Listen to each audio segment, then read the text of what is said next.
नमस्कार दोस्तों, आज की डिबेट गोदी एंकर और आतिशी बीच होने वाली है। इसमें गोदी एंकर गरिमा सिंह बीजेपी की दलाली कर रही होती है, फिर क्या आतिशी अपने अंदाज में गरिमा सिंह की जबरदस्त तरह से धुलाई करती है। दोस्तों, आज की वीडियो बहुत मजेदार है, वीडियो लास्ट तक जरूर देखें।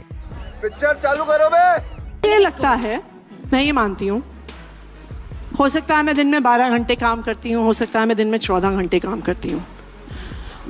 मैं ये मानती हूँ कि कितने घंटे काम किया ये इम्पोर्टेंट नहीं है। इम्पॉर्टेंट ये है आपने दिल्ली के लोगों को क्या डिलीवर किया। अगर आप 6 घंटे काम करके डिलीवर कर सकते हैं, आप 6 घंटे काम करिए। आपको अगर डिलीवर करने के लिए 12 घंटे काम करने की ज़रूरत है तो आप 12 घंटे काम करिए।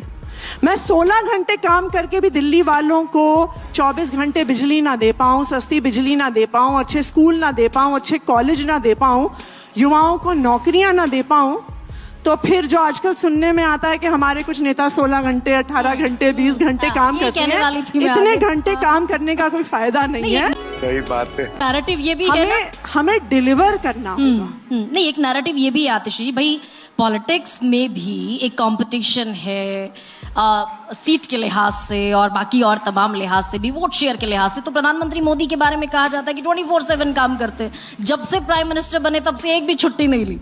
तो ये भी एक नैरेटिव है। देखिए, मैं तो ये कहूंगी कि सवाल ये नहीं है कितने घंटे काम करते हैं, सवाल ये है कि आज हमारे देश में 42% ग्रेजुएट यूथ बेरोजगार क्यों है। सवाल ये है कि जब 2014 में इनकी सरकार बनी थी तब डॉलर शायद 63 रुपीस पे था, तब इनके सारे नेता कहते थे 40 पे लेके आ जाएंगे। आज मेरे ख्याल से कल सुबह का आंकड़ा $86 पे पहुंचा हुआ है, एट एन ऑल टाइम लो। आज आपके देश में आप हंगर इंडेक्स पे देखिए, भारत सबसे नीचे। ह्यूमन डेवलपमेंट इंडेक्स पे दुनिया भर के देशों में देखिए, भारत सबसे नीचे। तो 24 घंटे काम करके फायदा क्या हो गया जब आप युवाओं को नौकरी नहीं दे पा रहे, इकोनॉमी को नहीं बढ़ा पा रहे। इससे अच्छा कम काम करके एक्चुअली लोगों को नौकरी दे दें, अच्छी एजुकेशन दे दें, इंफ्रास्ट्रक्चर दे दें।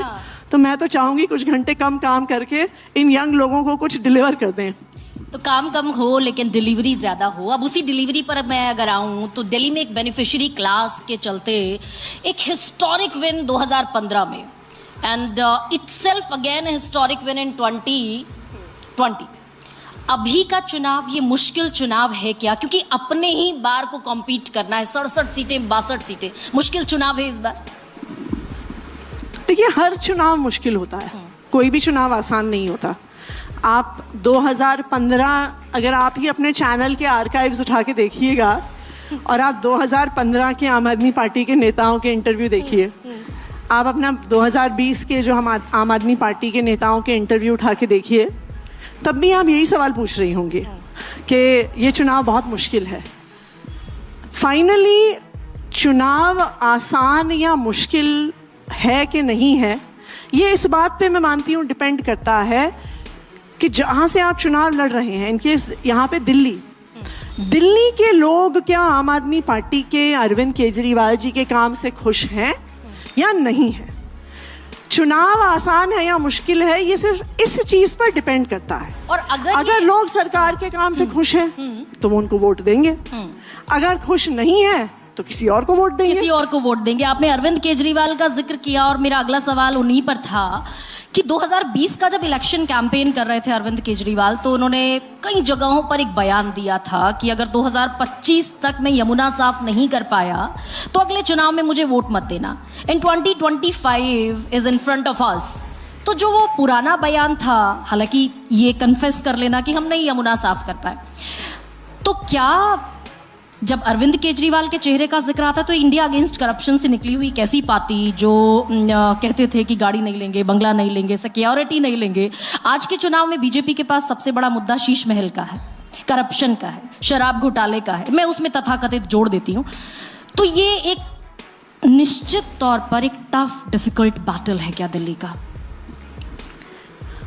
आप दिल्ली के लोगों से बात करिए, ये मुद्दे so called corruption, so called CM आवास, सो कॉल्ड और क्या कहा आपने, शीश महल कहा, बंगला नहीं लूंगा, गाड़ी नहीं लूंगा, पोल्यूटेड यमुना के बारे में मैंने बात की। पोल्यूटेड यमुना के बारे में अलग से बात करेंगे, लेकिन जो है बाकी मुद्दे आपने उठाए, ये दिल्ली के लोगों के मुद्दे नहीं है, ये नोएडा के स्टूडियोज के मुद्दे हैं, भारतीय जनता पार्टी के प्रेस कॉन्फ्रेंसेस के मुद्दे हैं। दिल्ली के लोगों के मुद्दे क्या हैं? दिल्ली के लोगों को पता है कि इस साल पीक गर्मी पड़ी, 52 डिग्री तक टेम्परेचर पहुंचा, लेकिन दिल्ली एक इकलौता राज्य था जहां पे 24 घंटे बिजली आई।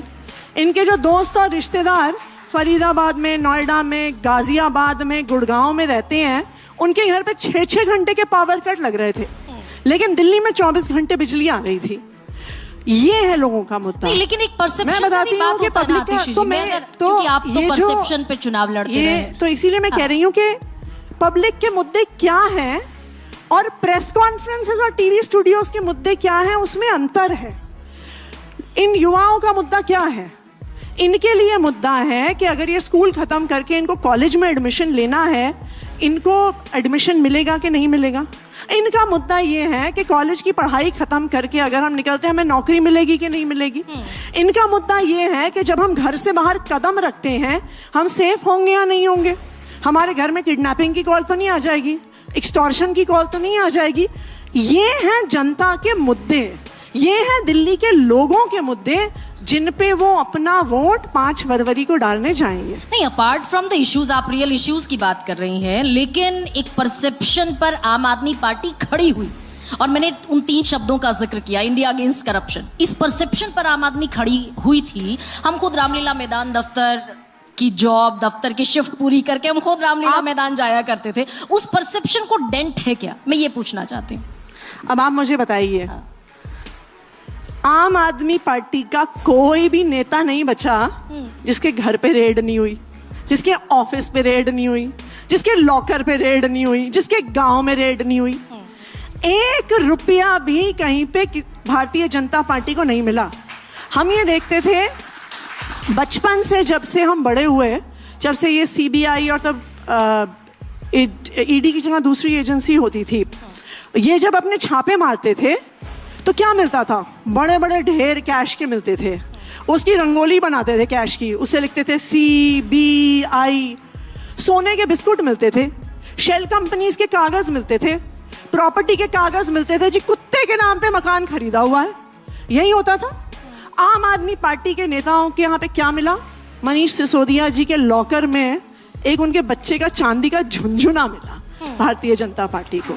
तो अगर हमने भ्रष्टाचार किया होता तो कुछ तो मिलता, लेकिन आम आदमी पार्टी ने आज तक कोई भ्रष्टाचार नहीं किया। और दिल्ली के लोग सब समझते हैं, दिल्ली के लोग देख रहे हैं कि पूरी देश की राजनीति में क्या हो रहा है, कि जिन नेताओं पर, जो ऑपोजिशन के नेताओं पर ईडी CBI के केस किए जाते हैं। अब महाराष्ट्र में देखिए, एनसीपी के ऐसे ऐसे नेता, अजीत पवार, प्रफुल्ल पटेल, छगन भुजबल, जिनको पीएम खुद कहते थे कि जी जेल में डालेंगे, जी चक्की पीसिंग करेंगे, वो उन पे CBI ईडी के केस किए, वो भारतीय जनता पार्टी में आ गए, भारतीय जनता पार्टी की वॉशिंग मशीन में धुल गए, पाक साफ हो गए, अब फाइनेंस मिनिस्टर बन गए, डिप्टी चीफ मिनिस्टर बन गए। बताइए, कहीं कुछ और तो सिर्फ महाराष्ट्र में नहीं, ये एक के बाद एक हर राज्य में हुआ। ये आसाम में हुआ हेमंत बिस्व शर्मा के साथ, ये वेस्ट बंगाल में हुआ शुभेंदु अधिकारी के साथ, बस दिल्ली में नहीं कर पाए।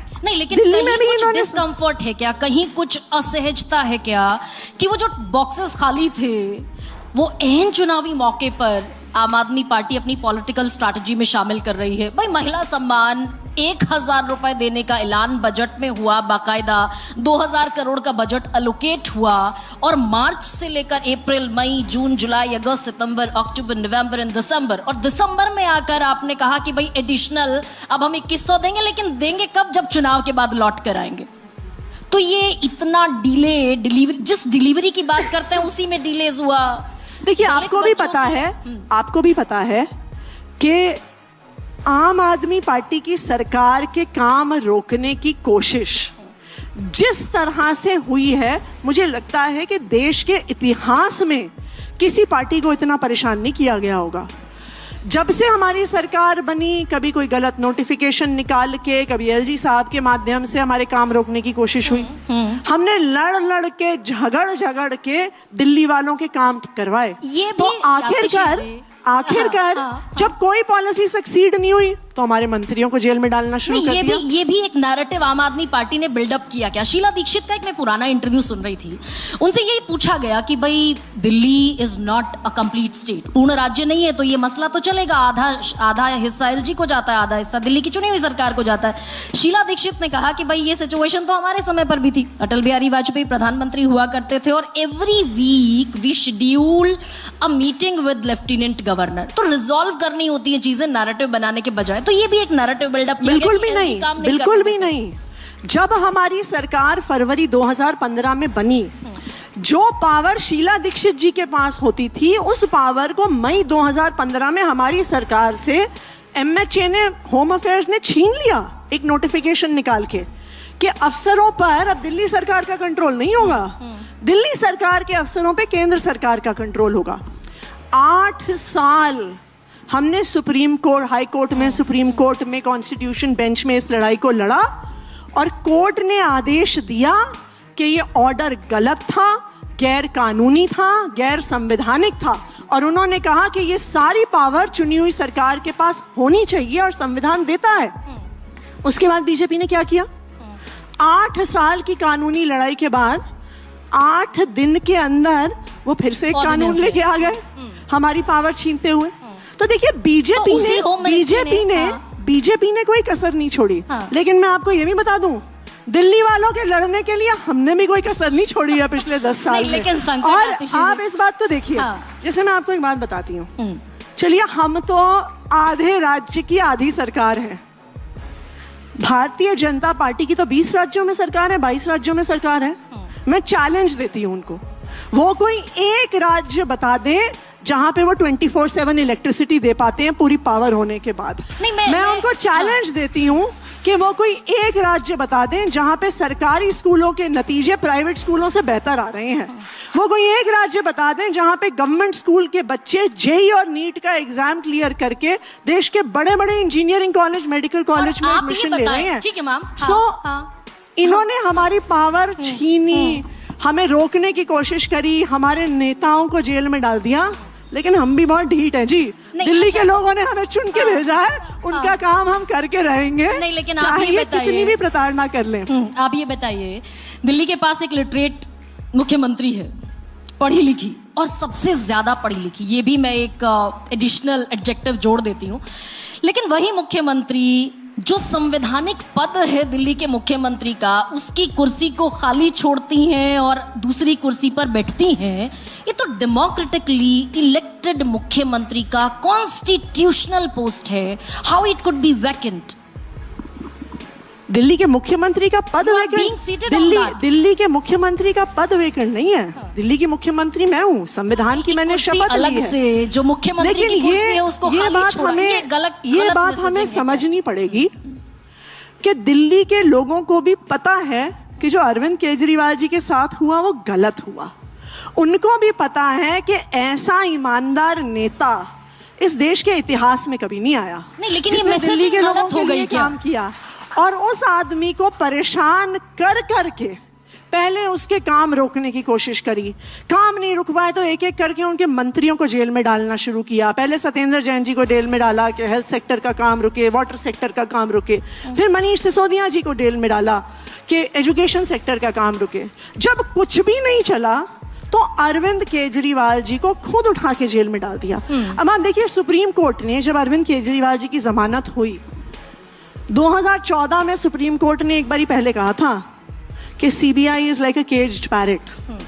2024 में फिर से सुप्रीम कोर्ट ने अरविंद केजरीवाल जी की गिरफ्तारी के बारे में ये कहा कि पिंजरे में बंद तोते की तरह हैं ये केंद्रीय जांच एजेंसियां, कि अरविंद केजरीवाल जी की गिरफ्तारी एक दुर्भावना के तहत हुई थी। आपने सोचा था आतिशी कि अरविंद केजरीवाल लौट कर आएंगे, और historically he was the first he was the first chief minister जो चीफ मिनिस्टर रहते हुए जेल गए, और इंटायरली उनके पीरियड में उन्होंने इस्तीफा नहीं दिया, जेल रहते हुए, जेल से बाहर आए और इस्तीफा दिया। आपने सोचा था कि वो रिजाइन करेंगे और आप दिल्ली की मुख्यमंत्री बनेंगी, ये सोचा था? Ever it was in your dream? नहीं, ये मैंने कभी नहीं सोचा था। मतलब मैं फ्रैंकली बताऊं तो अपेक्षा भी नहीं थी आपकी। मैं ये बताऊं तो हमारी नजर में दिल्ली का एक ही मुख्यमंत्री है और उसका नाम अरविंद केजरीवाल है, क्योंकि दिल्ली के लोग उनसे प्यार करते हैं, ये सच्चाई है। आप देखिए, जब अरविंद केजरीवाल जी, आप उनकी पदयात्राएं देखिए, वो जब इलाके में जाते हैं वो देखिए, बाकी सब जो नेता होते हैं उनमें लेयर्स ऑफ सिक्योरिटी होती हैं। पहले एक सिक्योरिटी वाला होता है, फिर रस्सी होती है, फिर एक और बैरिकेड होता है, और इतनी दूरी पे पब्लिक होती है।